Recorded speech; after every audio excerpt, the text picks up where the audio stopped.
salaan sare madaxana wad noo saarantiin maanta waqiyada ka soo jeedan ka hadlaya wali adduunyada lama arag reer koor weyn oo dahaba qoorta loo sudo sal loo huwiyay oo iyagu inta saa u qabtaan saa isaga tuura maanta cidayda la haya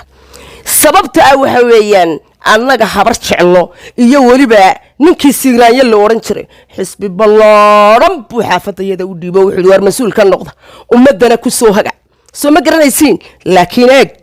annagiiba inta boqnaha isgoynay ayaa nin kasto cumaamad leh intuu dhinaca kale u cararay buu dib u qaatay ma jarafadu qaatay xisbigii buu isir hoosta ka fag dhinaca u dhaceen waayo wala iska garanaya sultaankii dhamaa ee habarawal waad garanaysaan ninkii maamadiisa la saaray ayaa cararay oo xisbigii amaanada ahaa ee la yiri ummadda oo dhan ku soo haga barbarka inuu tuuro doonay waayo cid kale war laga sugaya kolka dadka yaa la aaminaya sa wax loo dhiibtaa Soomaydaan garanay maanta hadduu Muuse Bixi Cabdi xisbiga kulmiye soo noolaadaan cidda ugu horeysa duminaysa waa iyaga Soomaad garan midda labaad waxa laga maarmi doonaa oday dambe cumaamad leh oo yiraahdo waxbaan cid cod u hayaa ma cid baan wax ka haya taana meesha way ka baxaysaa waayo hadduu Muuse soo noqday xisbigii kulmiye wuxuu ka noolaadaan wuxuu ku dhismo ku soo noqday ilaahay idamkiisa iyo sharafti daahiriyaale oo waayo codadkii uu shacabka gacanta u galiyay Soomaad fahmin marka boqol oday oo aqal hoostii joogtaana waxba kama bedeli karto codna ma kaxayn karto codna ma soo saari karto ilaa kuwii waaweynaa bariga tagay habar jecel shanta meelood u kala qaybiyay ayaan waxba noqon doonin hadduu maanta Muuse soo noqdo Soomaad garanaya xisbigii kulmiye soo noolaa waayo awoodda shacabka ayaa soo noolaysay taasina dhul gariirkaas wuxuu ka dhacay ayaamihii barnaamijyada si loogu soo baxay jugugugugug heer waxa la gaaray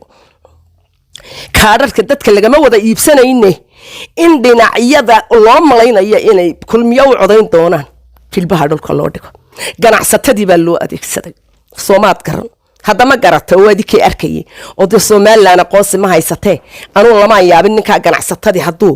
xoolihiisa badbaadsanayo baalanka adduunka xooluhu u yaalaan Soomaad garan marka waxa weeyaan maantana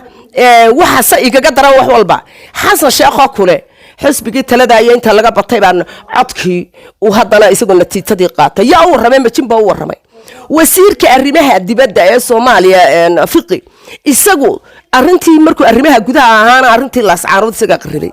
maantana tan uu qarribaya marka Soomaaliland hadii dunidu hadii xamar idin talada doonadishadiina waa camaalaq waa ruux camaalaq bay sababta waxa weeyaan